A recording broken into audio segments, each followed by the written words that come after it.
நடந்ததும் அறிவான் நடப்பதும் அறிவான் திருப்பதி பெருமாளே.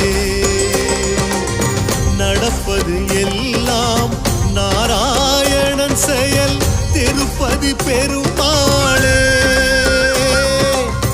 சரியாய் நடந்தான் நிழலாய் வருவான் திருப்பதி பெருமாளே. தவறாயிருந்தால் வழியை மறிப்பான் திருப்பதி பெருமாளே.